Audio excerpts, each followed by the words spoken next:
Spartan Life Radio on Blazing Hot 91. Welcome to Spartan Life Radio on this Sunday. I'm your host, Cheryl Wilkerson. Hey, thank you for joining me. I know you could do a whole lot of other things, so I appreciate you stopping by Blazing Hot 91 to check out Spartan Life Radio every other Sunday. So today I'm excited about our guest. He's been by before and such a great guest. I like his energy and I like what he's doing on campus. And I thought it was time to bring him back in. So by way of telephone, we welcome today Professor Anthony Stockard. He is the producing artistic director of the Norfolk State University Theatre Company and does a wonderful job. And I would be wrong if I didn't also say he's an actor, a director, and an educator. Welcome back to Spartan Life Radio. Thank you for having me. Glad to be here. So how have you been in 2021, still in pandemic and all of that? How have you been? Great. Actually, I'm following rules, staying safe, and trying to find ways to remain productive. I think that you are doing that, and we're going to get into that a little bit later. But first, give the listening audience a little of your background, and then we'll lead into the background of the theater company. Well, I am a professional actor and director. I've been doing that since, You said, woo. for a while now. And I was a professor. I had the honor to serve as a professor at my alma mater at Alabama State University before coming to Norfolk State. And the opportunity here to develop and build and grow things from the place that they were at was just an undeniable opportunity for whoever would have gotten the privilege. And I am glad that I was selected to head those charges. Well, we're glad that your alma mater let you go. How about that? That was our gain. Yeah, well, I still stay in contact with everybody that's there, and that will always be my, home as an undergrad, as an alum, where I developed as a professor, and they support me, in what I'm doing here all the time. So it's all HBCU love. It is. It really is. And let me ask you this: while you and I both have stated that you're an actor and a director and an educator, are you also a singer? I don't think I've ever asked you that before. I am. I am because you can hear it in your voice. Yeah, you can hear it in the voice. Now I can't sing a lick, but I can listen to and appreciate the real singers in the world. So yeah, that's why I asked you that. So do you sing in any area groups? Do you sing with a theater company? Do you sing alone, solos, CDs? What? I if a musical comes by, and I've done a couple here at the stage company. Okay. I'll sing there. But normally it's something that I do if it's attached to a gig that I'm doing. I used to sing with ensembles and such as that earlier on, but time and opportunity don't blend as much these days. So I usually do it professionally in shows. Are you one of those people that say everybody can sing? I am. I'm exactly that guy, because it's true. It's a scientific fact. It's just, they say practice makes perfect, which is also true, but sometimes it ain't enough practice in the world to get you too perfect. But anybody can carry a tune. Professor, this is my theory. Everybody that can sing says that. But people like myself who cannot sing, we do not subscribe to that, okay? Well, until you've been under the right tutelage, because I have students who say the same thing, and then they end up eating their words as well.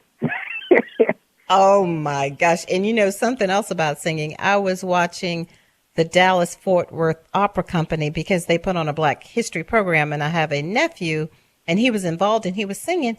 And so I was watching him singing. I was like, wait a minute, how is he singing in such a big voice? Is coming out of his mouth, but his mouth is not like wide open. And I'm like, Adam, how does that work? And he's like, Cheryl, I paid a lot of money to learn how to do that. I know that's right. Train. That was pretty funny. Okay, so You are a producing artistic director. Can you break down what that means? What do those titles mean? What do you actually do? So the producing part is being overall fiscal business for the theater company, and going out and securing revenues, in-kind services, that kind of stuff. Managing is the other side of it, which is, the casting, the production elements, overseeing all those things. And artistic is, show selection, directing literally productions. So there's three pieces that are at play, which is finance, managerial, and the creative. And I do all three here. Yet I think that most people, when they say, "Oh, what do you do?" and you would say, "I'm with the Norfolk State University Theatre Company," they would automatically think about the creative. But to think that you have to be involved with the financial end of it, I don't think many people would think that. I think that would surprise people. Well, that's a big part of it. The university allocates resources for our ability to produce the shows.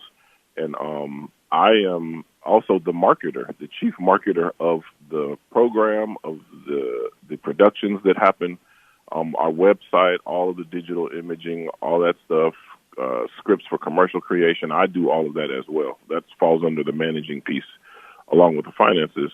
But when I first got here, most people told me they didn't even know that there was a theater. Oh, wow. Or had never been. And that was on my interview. I did the interview part I was supposed to, but then I went to the student union and went to Chick-fil-A and was nosy. I wanted to hear what the students was going to tell me. And and they were all amazing students. And some that did know were like, "Oh, yeah. We do." And then those that didn't realize were excited about the thought of having it. But fiscally, in terms of finance, we have built ourselves up to be one of the most popular activities on campus, second only to football in ticket revenue at the institution. Wow. That's saying quite a lot there. So when you took the job, that was a main goal of yours? Or once you got into the job, you said, "You know what? I think that not only can I grow this theater company as far as the creative and the personnel, but I can also increase the revenue." Well, to me, they are all connected. Okay. And I don't set goals. I'm not that guy. I look at what happens and I assess and I look to see what might happen. But the thing in front of me is just excellence in all things, and see where that takes you. It wasn't a goal to have that much revenue. It wasn't a goal to have, as many people as we do participating in the company. It was, none of these things were goals, but it's a combination of, walking in excellence and identifying opportunities to expand in any way possible. And I just feel like where we are now is a result of, the students who have come through here, who have put in the hard work, the focus and dedication to meet that expectation of excellence. And that is what grew our audience. That is what drew attention to us. That is what won us awards and national recognition. That is what made other arts organizations look and pay attention to our program, the professional companies, and say, we should be looking over there to see, what collaborations might exist. So I feel like when you walk in excellence, the residual is all the stuff that people celebrate. But I don't think it should be, or at least for me ever is, the actual goal, Okay. And I want to have this conversation with you. I've had it with coworkers in the last couple of days. Walking in excellence, are a majority of our students, are they already of that mindset, or do we have to teach that mindset? What do you find? It's hit and miss, but I'd say maybe a smaller portion already walk in it. A larger portion discover what it is, and how it's sort of incubated is when they watch excellence happen to other people and where it takes them, and it inspires them. I mean, I think that's one of the strongest components of higher education is that you come to a place where you see people doing things, people that you know, and you watch them elevate. You watch them ascend to higher heights to get things done. And likely you were there to watch the process happen. So not only is your excuse of, oh, will it happen goes away because you have a witness to watch, you also are encouraged, pushed, and have seen someone else's process. So I do think that walking in excellence is something that 9 times out of 10 is a learned behavior. And do you think that's across the board in, I don't know if I should say every discipline of study?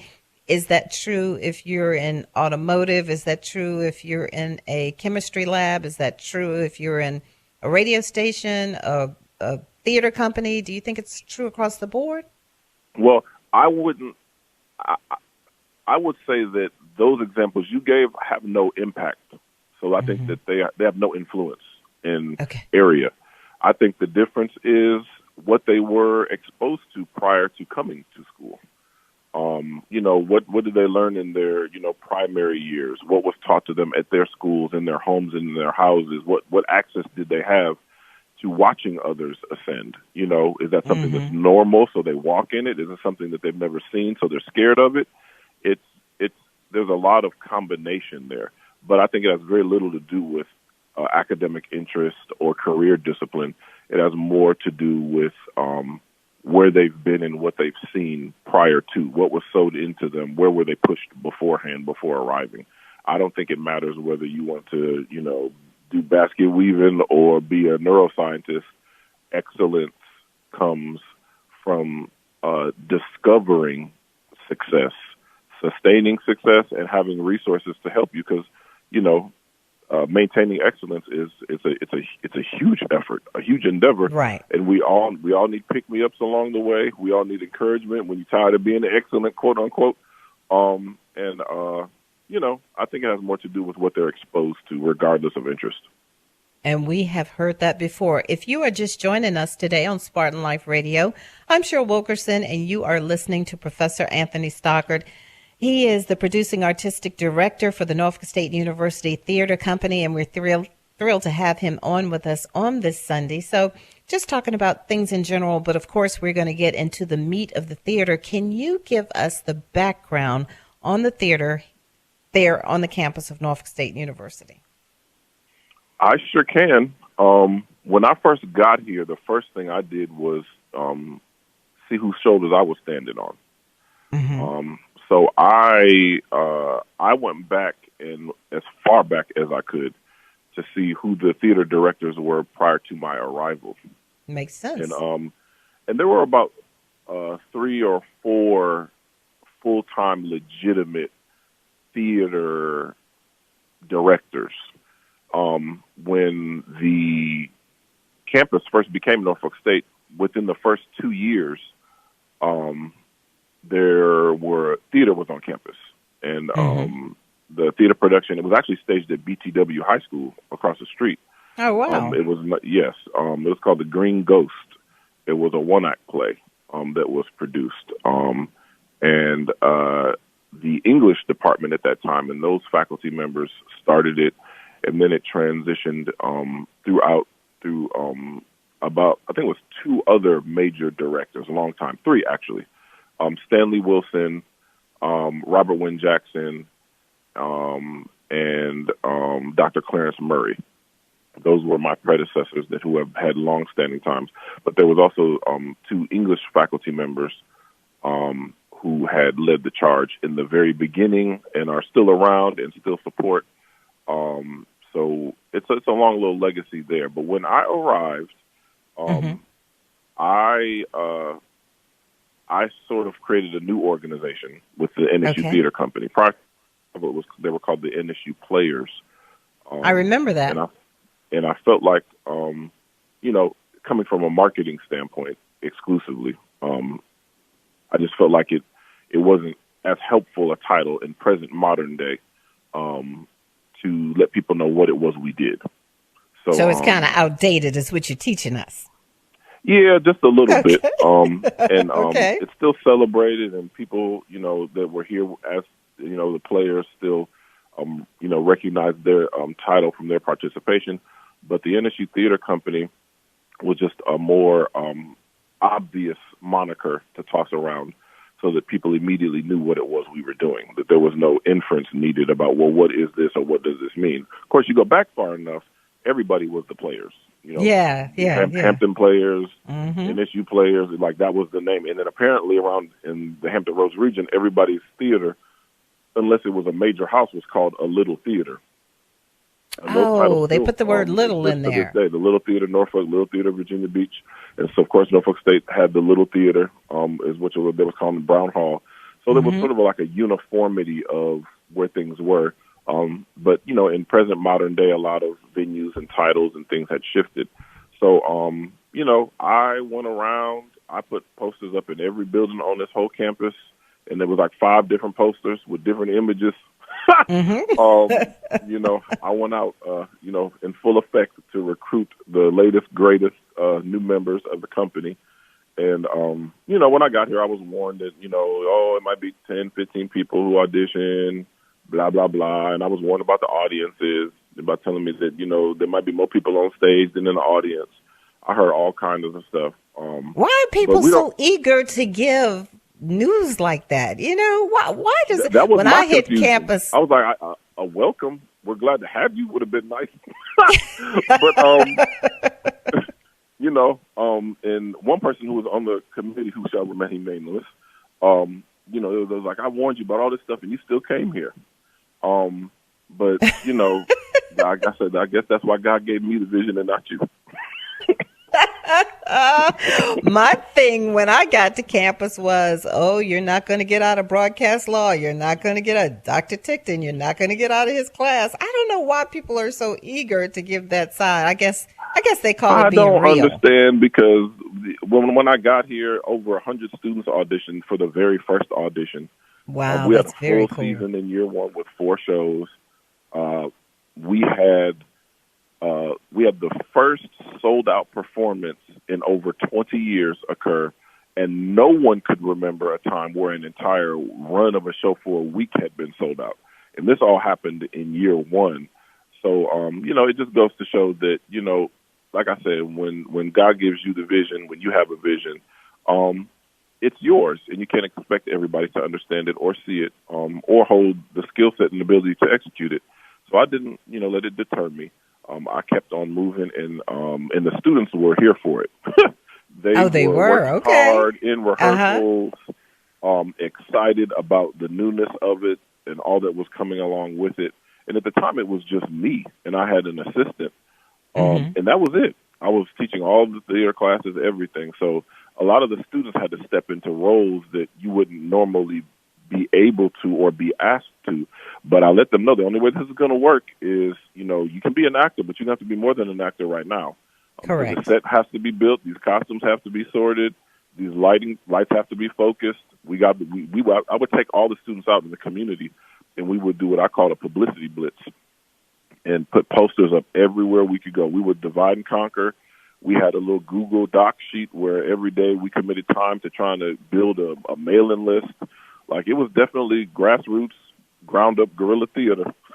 But isn't it that way in general? I mean, I know when you make it to the big time, you've got people doing your makeup and your hair and bringing in craft services. I get that. But for the most part, isn't that the way most theaters, you learn how to do everything? Well, I encourage them to do that. Absolutely. That is my whole understanding. Whether you end up doing it, your appreciation for other people's hand in what the group is doing always holds value. Yeah, I definitely agree. What we're going to do right now is we're going to take a little bit of a break. I am speaking with Professor Anthony Stockard. He is with Norfolk State University, and he does a great job with their Norfolk State University Theatre Company, and we're going to hear more about that. They have some exciting events, and I just want you all to know all about this theater company because it's making the headlines all over the nation, and that's the truth. So I'm Cheryl Wilkerson. This is Spartan Life Radio. We'll be right back. And as always, stay healthy, stay safe, and behold the green and gold. Bye-bye. Radio. I'm Cheryl Wilkerson. On the line with me, Professor Anthony Stockard. You don't know him? Oh, yes, you do. He is the producing artistic director for the Norfolk State University Theatre Company, and he's coming by Spartan Life Radio to give us an update on the theatre company and what they're doing. And as well, we're talking about students, real life, the way things really go behind the scenes that we never imagined, all of that good stuff. And so before we went to break, we were talking about the fact that you encourage the students to learn just about everything that goes into a production. Are they appreciative of that when you are teaching them that, or do you hear like little grumblings, man, why am I doing this? I want to be doing so-and-so. I want to do lights. I want to do cameras. I don't want to do stagehand. Do you ever hear that? Oh, I hear it all the time. You know, it's a delayed appreciation. You know, you try to get them to do all things, to learn all things, to be comprehensive in their understanding of their craft and their field.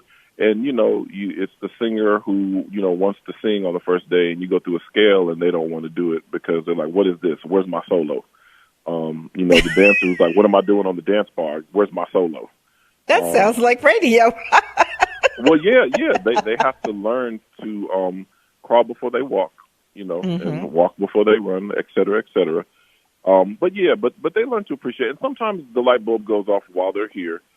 Sometimes it's an email or a phone call saying, dang, you know, I didn't want to, but thank you so much. You know, I just got a text and a phone call the last couple of days from a student. He just graduated last year. And, you know, he sort of expanded his vision of what he could do. He was always a team player, though. Like, he would always, if he was called on, he would do it. But understanding those things sort of expanded for him, and he just did a short film. It was just accepted into a film festival in New York. But he's in graduate school right now for acting. But the fact that he's accomplishing both is that evidence that he's understanding that, you know, you can have a lot of things going on at the same time, and if you can manage them, you'll never know where they'll take you. So it was a good thing to see that. Because this is not something that he would have done, thought about, or even considered when he was a freshman here. Most definitely. And do you have conversations with parents that say, Professor, let me have a word with you? Now, between you and me, let's be honest. We know that Susie isn't the greatest talent. Why is she in this theater company? She needs to be learning another trade. I want you to help me talk to her about doing something where she can make some real money when she graduates. I would say it's very clear to me that you don't understand this industry. It's almost laughable when you say they could make some real money because this industry is where the money is with the least amount of time and effort and energy. And I would say that if Susie's not where she's supposed to be right now, that's what training is for. And if Susie does the work, much like our conversation earlier about singing, the student controls and gauges their growth, not the teacher. The teacher provides the tools, but the student does the work. And as long as Susie is willing to do the work, you will see that Susie is not, when she graduates, she is not going to be where she is now.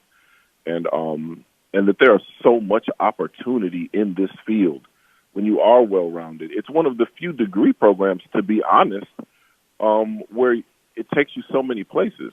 You know, even if you wanted to go to graduate school for theater, you can get a degree in acting, in directing, in producing, in scenic design, in lighting design, in stage design, in costumes design, in dramaturgy and research. You could also move into film from undergrad, into film direction.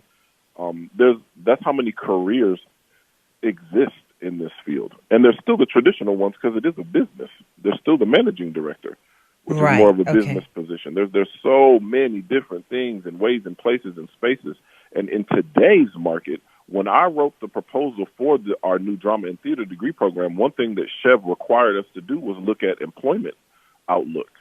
And they were shocked when they saw that the rate projected for job increase for actors was 10%.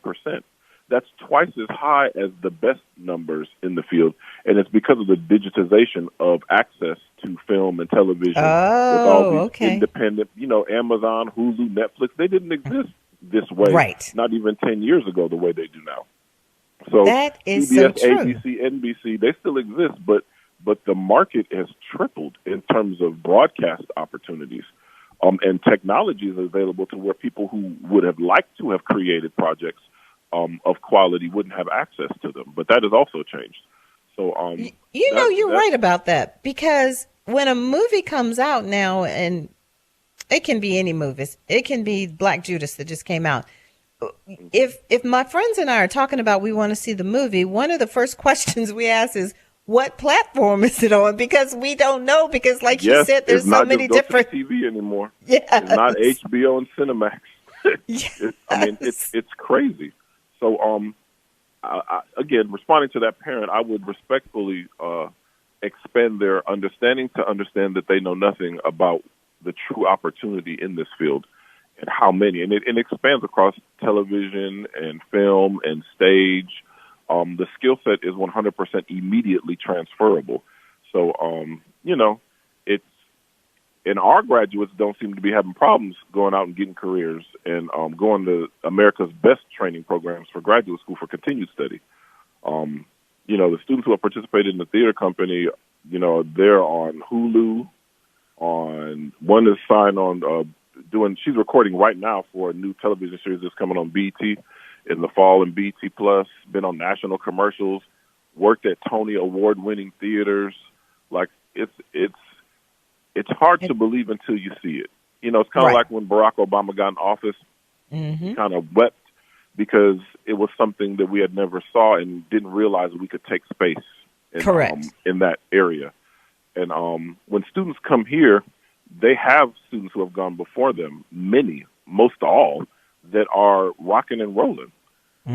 So the fear for the student is alleviated, if there was any, because they already see the sustained success. Students go to graduate school programs, the best in the country. And I'm talking about NYU, USC, Brown University, Temple, and consistently, almost replacing each other, where one graduates and somebody else goes into the program. And the faculty sending emails, letters, wanting to meet to say, where are these students being trained?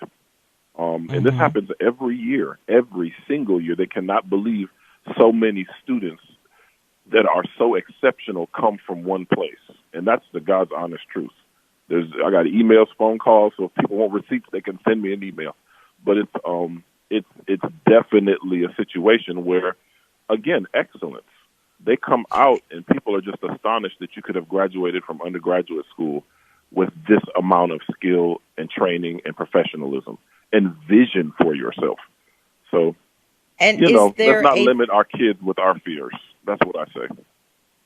Is there a flip side to that coin where you have a student that is so eager to be in this world somewhere, but they really don't have it on stage, and they're really not good when it comes to creating, and the financial marketing, and that's not their strong suit either? Does that ever happen?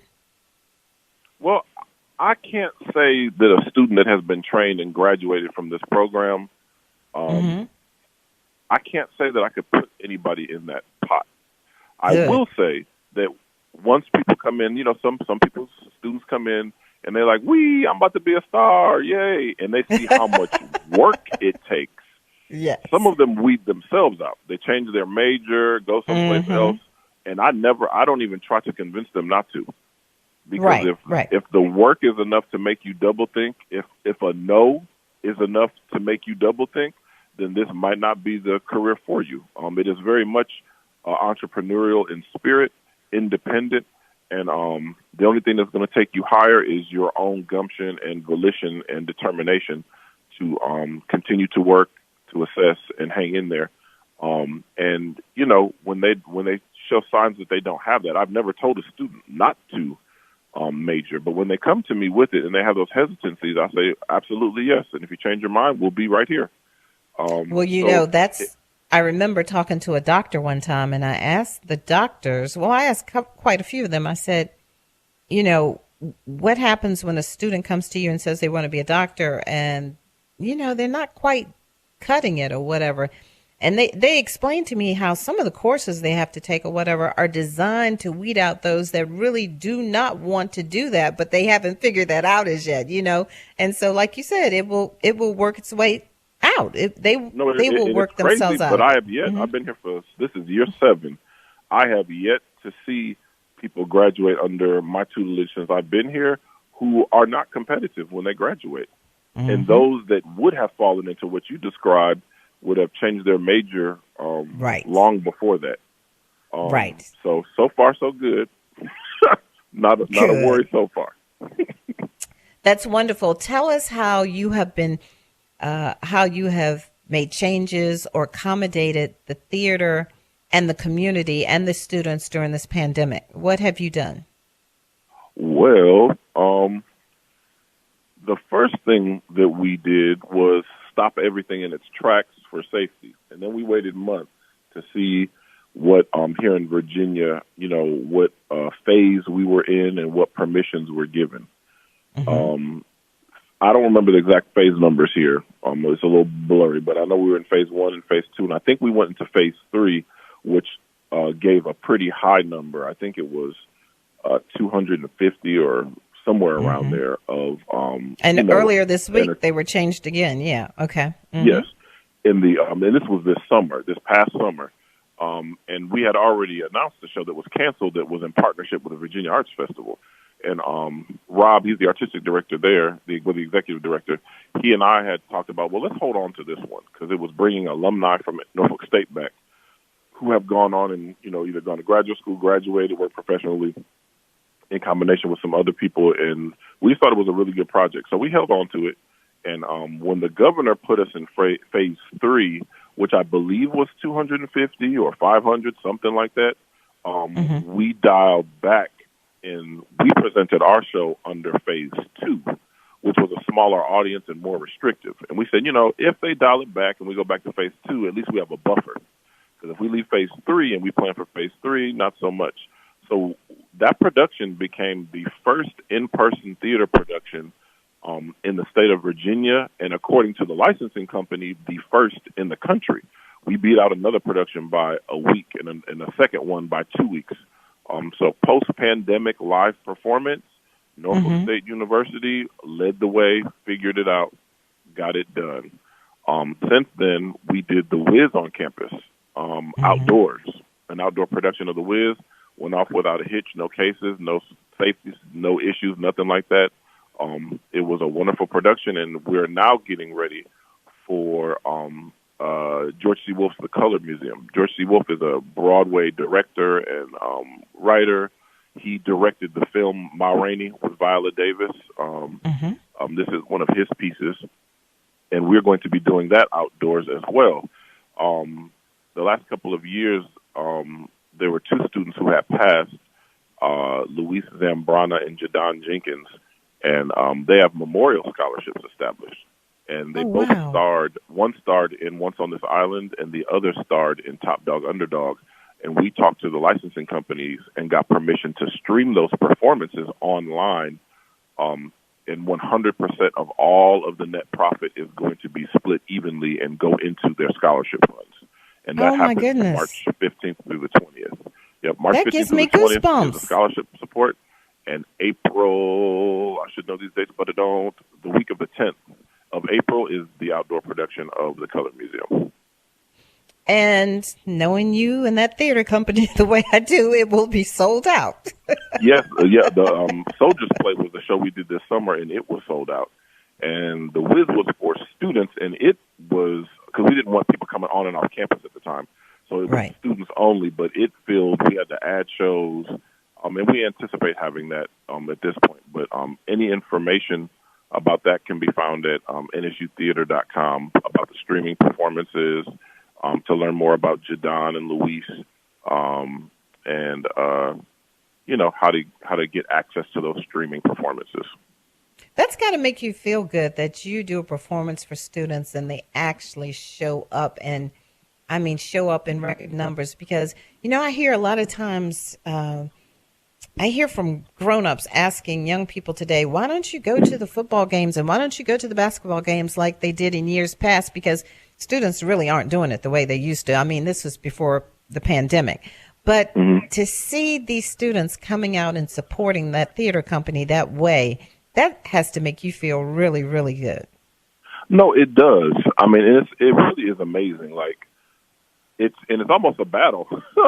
I'd say about 4 years ago, it might be 4.5 years ago, we've never presented a show that was not sold out for about 4 or 5 years now.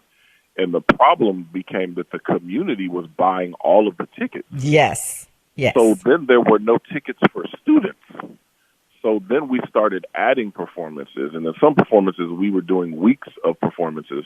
But what we did, we got smart, and we didn't advertise the student performances. Those were not advertised, made known to the public. And we have special student performances that we do. So the students have their own private, presentations, and then the public shows, the public are there. So that's kind of been our solution. But it is so beautiful. I'm going to tell you that we used to do a student rush where students would come an hour before the show, and the line would be around the lobby for students waiting to get in.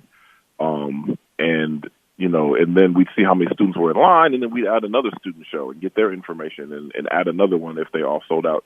It's just amazing. It's just that when you present something that is engaging, that is entertaining, and that is just as entertaining and top-notch as anything else that you'll see in the region when it comes to performance, some students are surprised that they enjoy it so much because they've never been to the theater. Some students were in the theater and they love it. But it's really about, being able to see high-quality entertainment. It's a lot of, there was a president who was here, and they told me, I don't do theater, I don't go to the theater. I was like, okay. And they saw one show and wanted to see requested every single show after that. And even when they had, moved on from being president, still asking. So, I believe theater that. is transformative. It really is. And sometimes we just haven't seen the right material, And the beautiful thing at a HBCU, which is different than anywhere else in university theater, is, if I want to study math or English, I can go anywhere, right? I can go wherever I want to do those things. But if I go to an HBCU, I know that shows are going to be produced where I have just as good a chance of being the lead as any other role. Oh, yeah, where I have the ability to be trained to carry the lead, to be a principal in a show, and I don't have to wait for a show to be the black show or the colorblind casting. My consideration is just as strong as my people of color counterparts, and it creates a different environment because now the playing field is 100% equal for training. And you don't get a marginalized ability to be trained in shows. It's 100% as even for you as it is for everybody else, and it creates a wonderful, vibrant environment of people learning and growing. But then they go tell their friends, and we all have that. If your friends drag you along, it's like, okay, I'm gonna go support such and such. They're doing whatever, and then they walk away surprised, and then they come back to every opportunity they have to see a show, and that's sort of how the audience has grown. And the public, the community, like they have been wonderful champions of the theater program. They are proud curators of the audience we have. They go run tell it, and they tell their friends, and they know they're not selling wolf tickets. They're like, if you come, you're going to enjoy yourself, and they can feel good about that. They know that ain't no garbage going on that stage. That is absolutely awesome, and I would encourage everybody, if you haven't been to a show, go to a show. It will change your life. And it's right now they can go to these streaming performances of Once on This Island and Top Dog Underdog, and they can sit at home and watch it on their computer or their phone. Don't even have to travel to see it. Nice and safe right now. The arts are a beautiful thing. Like I said, I'm jealous of people that can sing. I can't sing. I can't dance. I do anything. But I remember when I was taking care of my mom, some days it was heavy on me, right? And I go sit out in the car and I'm listening to classical music. Now, I don't know what they're saying, right? I don't know what the storyline is, but, I just call my nephew up and say, listen, I listened to so-and-so by so-and-so. What's the storyline or whatever? But it was comforting to me, even though I didn't know the language, I didn't know the story or whatever. The arts are a beautiful thing. They can motivate you. They can calm you down. They can calm you down if you're anxious or have anxiety. If you're feeling happy, it's something that you can tune into. People don't need to sleep on the arts, really, because it just warms my heart. No, it is. It's probably the most beautiful form of expression and communication. Good art needs no true explanation. Mm-hmm. It's recognized in our minds and in our thoughts, and whether it's, a painting or a sculpture or the latest, R&B hip hop track, it's all art. And there's much of it out there to speak in niche genres, to where there's something for everyone to appreciate. And it's sort of a liberating, encouraging, confirming, comforting. It does all of those things. Wonderful. I am speaking with Professor Anthony Stockard. He is the producing artistic director for the Norfolk State University Theatre Company. We're going to take a little bit of a break, and we will return. Don't you go anywhere. It's Spartan Life Radio on Blazing Hot 91. Welcome back to Spartan Life Radio. I'm Cheryl Wilkerson. On the line, I have Professor Anthony Stockard. Yes, you have to check out the Norfolk State University Theatre Company. Yes, they are still performing even during the pandemic. Before this hour is up, he will once again tell you how you can get involved. And he is the producing artistic director. He does it all, and he's got the students in his hand, and these students are going far. They are doing great things. So now it's time for you to brag a whole lot, Professor, about some students and what they are doing out after graduating from your program. Okay. Where do I start? Let's see here. Okay, let's start with I would say Brianna Guadalupe. She was in the theater company when I was at my alma mater at Alabama State, and I took this job. She transferred here to continue under my tutelage. Wow. And she graduated. She went to USC in California. Mm-hmm. And she just graduated about a year or two ago. It's all a blur now. Mm-hmm. But she recorded a television pilot for Hulu. It was her first 5-camera family sitcom called Miss Pat, based on this comedian Miss Pat's life. Right. And they almost pulled the plug on the project because they could not find someone to be her daughter. Now, they're in L.A. auditioning everybody. This pre-pandemic. Right. Everybody's running around. Everybody wants parts. And they just couldn't find the right person. And they considered delaying, shutting down, or regrouping things. And the next thing you know, she walked in, did a screen test, and banked it. It has since been ordered and purchased by BET and will be on in the fall. It'll be on BET and BET Plus. So she's doing that. Sean Thompson, he was in the theater company. He was a part of the production, The Brother Size, which won us the Kennedy Center recognition. It won Outstanding Performance in Ensemble, and it won Best was Outstanding Performance by an Actor in a Play. And the Kennedy Center, for those who don't know, is over 250,000 students, 2,000 institutions, and we came out on top in both instances at the Kennedy Center and won those awards. And he was in that production that earned us those recognitions. He has since gone on. He's been in music videos. He's done national commercials for 2-3 or KFC and something else. I forgot what it was. He's just wrapped up 2 projects. One is a series regular on Netflix television show. He was in Chicago about a month ago wrapping up another film and then flew to L.A. to start on a new project. So that's what he's doing.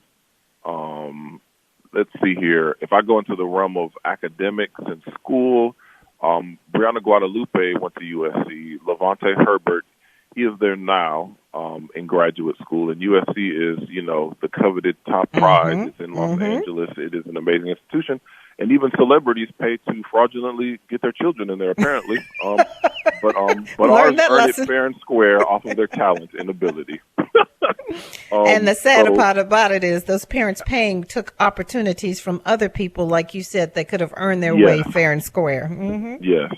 I mean, I'm sure our students would have loved to have had the money to have paid their way in, but they don't. They have to earn it, and they did, and they continue to do so. Let me ask you something, yes. Professor. When you said you were talking about finding the right person for a part, I think that some people might be thinking, what in the world are you talking about? Like you said, in LA, you've got every kind of person there is, and you couldn't find the right person. As my nephew told me one day, I was fussing because he didn't get a part in something. And he called me right on down. He said, Aunt Cheryl, there are a lot of beautiful voices in New York City. And then I thought about it. So can you explain to people, neophytes, who may not understand the right person? Explain the right person expression. Well, there are multiple people who have in their brain who is right for the role. That is traditionally the director, the producer, and the casting director for film. The same is true for theater. So you don't have to just be right for the director. You have to be right for the team, for all of them to buy in. Mm-hmm. And everybody has their own opinion of things, So it's subjective, yeah. You're not trying to check the boxes of one individual. You're trying to get votes from a committee, which is a good thing. I mean, it's subjective, but still, it's subjective with three people agreeing on that.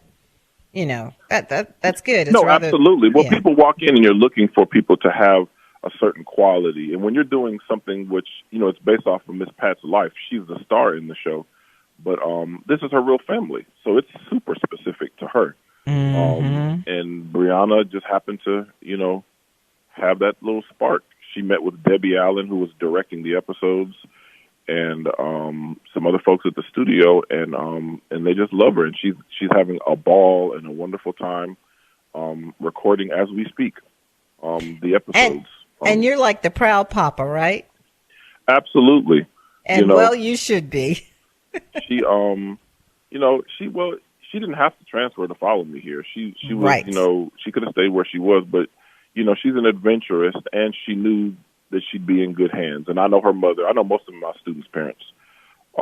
Say that again. Please say that again. Oh, well, I do. I know most of my students' parents. I need some team effort here. Mm-hmm. So when they get off track, I need some reinforcement. But she is a wonderful mother who will go to heaven and earth and back 3-4 times for her, and her mother is the one who brought her here when I moved here, and she wasn't even sure she could come here. Financial aid, all that other stuff. I mean, she was a wonderful student, so her academics got her in, but this made her an out-of-state student at a school that cost much more than where she was with me at Alabama State, and she made some things work, and to think about when I first met her there, when her transferring here and watching her live the life she had always dreamed of doing, there's no better reward than that, to know that you had a hand in helping somebody live the life that they want to live. Not that they have to, not because I have to survive job, but this is what they want to do. This is their ideal situation. And you had some type of help in, making that happen. I mean, purpose and watching it come to fruition, there's not a greater joy to have than that. And so, there are people, I read about people every day that are going to HBCU, some right across the water, and they're getting roles, these roles that you're talking about, the Norfolk State students are getting. And so do you think that diversity door is truly opening a lot wider in the world of Hollywood? Is it really opening for us? Absolutely it is. And it's not about, it just took some time. It took some of us doing our own thing. This is a business, and like every other business, it comes down to money, dollars and cents. Mm-hmm. And, Spike Lee, he came around and he had a good go at it and developed wonderful material and continues to develop wonderful material. But then Tyler Perry came along, and he is who I would credit with the change, to be honest. Okay. Well, he made so much money. And when the TV industry saw how much money he was making and their ratings and viewership didn't change, so they were like, where are these people coming from? Where he making all this money from? And it's because they had neglected a population. And then when people bring to producers who have no understanding of what it means to be a person of color and the differences in cultural behaviors, sometimes it's read as far-fetched. Sometimes it's received as unreasonable. Nobody's going to like that, but you can't speak to a culture you don't understand.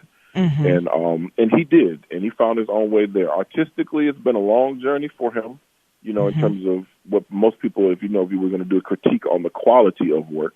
But he never sat on his laurels. He continued to refine himself as a storyteller, as a director, all of those things. And, studios follow the money. If they would have known 10, 15 years ago that they could have made all this money expanding their African-American, people of color, Latino audiences, they would have. It wasn't about racism. It was about greed. And now that they know there's a lot of money to be made from telling these stories, they're all in for it. But luckily, we're also in the era of many artists creating their own work, being their own writers and things of that nature. So we also control the narratives. It's not just that there's more projects, but they are more honest. They are more unique. They are more diverse because we're telling our own stories now. And that's the real shift in the whole dynamic of what's going on in the industry. So when I see people that have their own production companies, the Will Smiths, whoever, they have their own production companies, that's not so much because of the money, or that's more that they want to tell the story. Do I have that right? Well, no, it is. But that's the thing, though. You can have a production company, but who's going to watch it? Mm-hmm. There's distributors who get audience content out to the movie theaters, to the television shows, all that other stuff. Getting a deal to get a project done just creates the project. So, okay, now there's a movie sitting on the shelf with your production company. But how is it going to get to the masses is question B. And that's where the stronghold has always been on not getting that clearance for things to not be deemed, worthy to get broadcast, to be put in the theaters, to be shelved, essentially. Or they have small niche markets and they put their own content out.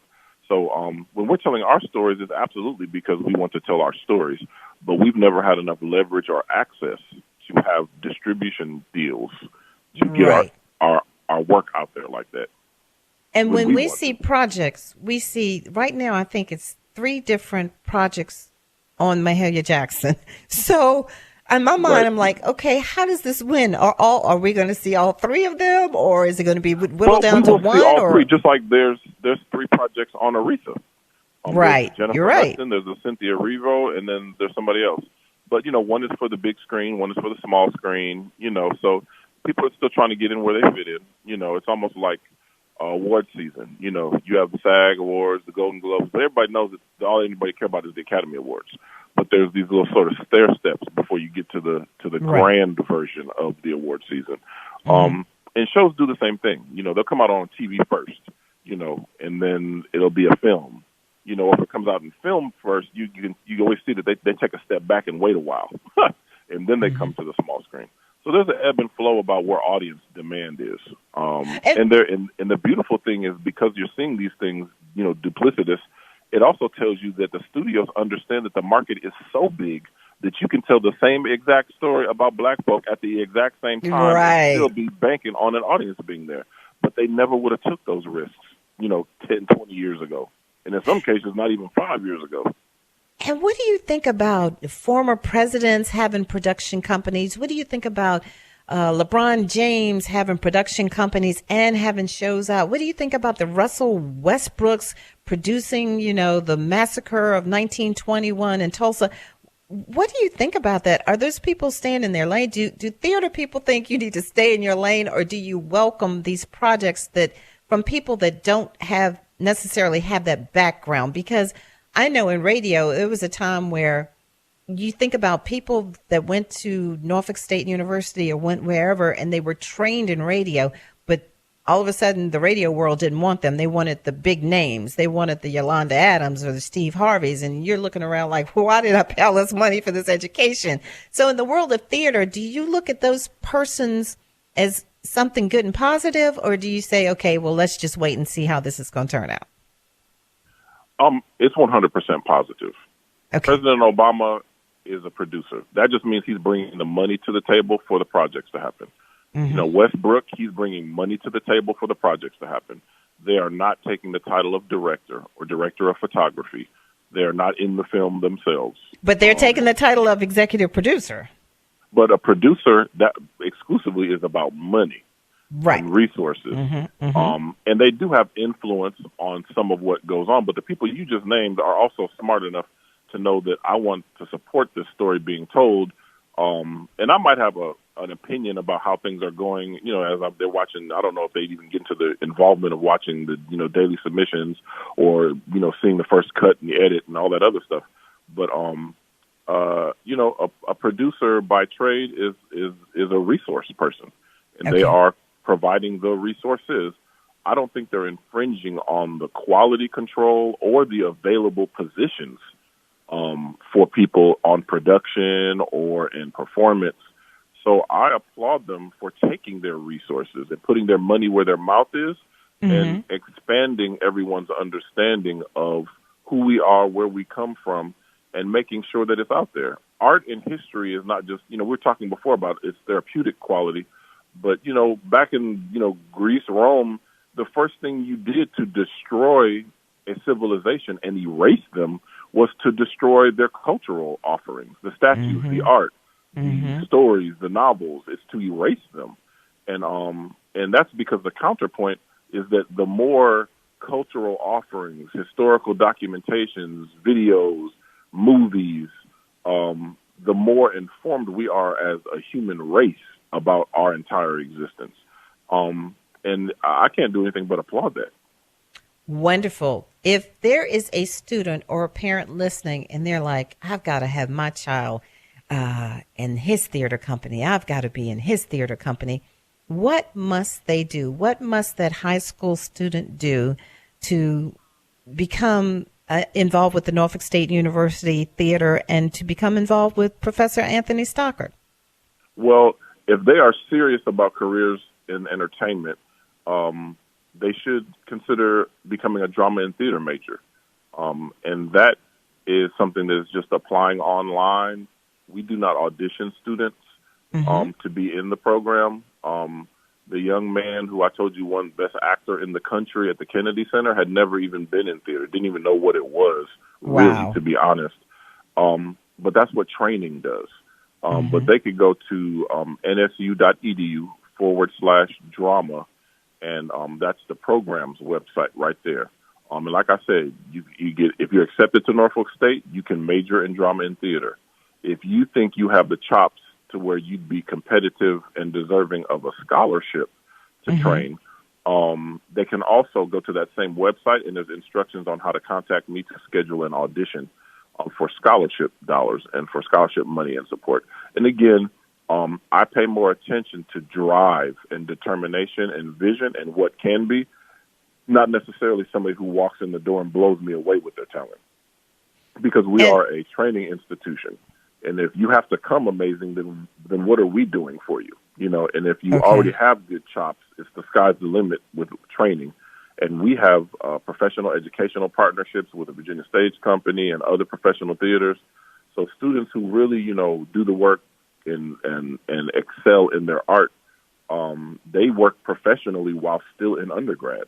So if they're interested and this is where they think their child should be, which I can't see why they wouldn't, we are the most award-winning theater program in the state of Virginia in the last 5 years in performance, period, of any institution, and amongst HBCUs. And there's 100 of us in the country. So, I can't think of a better place for them to be. We are running out of time, but could you once again tell us about upcoming performances and what people should look out for? Absolutely. March 15th through the 20th, we have virtually streaming performances.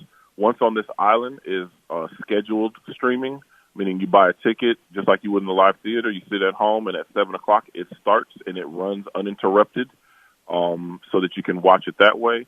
Top Dog Underdog is the 18th through the 20th of March, and it is on demand. You can watch it as many times as you want at any time of day. That information is available at nsutheater.com, and they can get tickets there. It is a scholarship benefit. When they purchase tickets, they'll also be asked whether they'd like to make an additional donation to the scholarships. 100% net profit. It's not a portion of the proceeds. 100% is going towards scholarships for theater students. So we hope that people support that effort. And in April, we'll be doing the Colored Museum.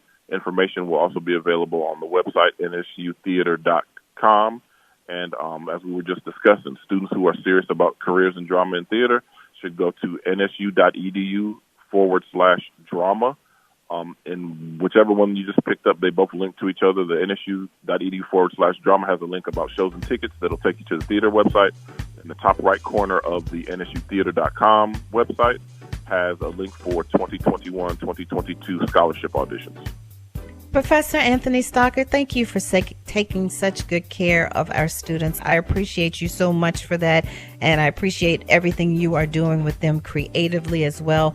Know that this radio station is always there for you, and just thank you for being a part of the show today. I appreciate it.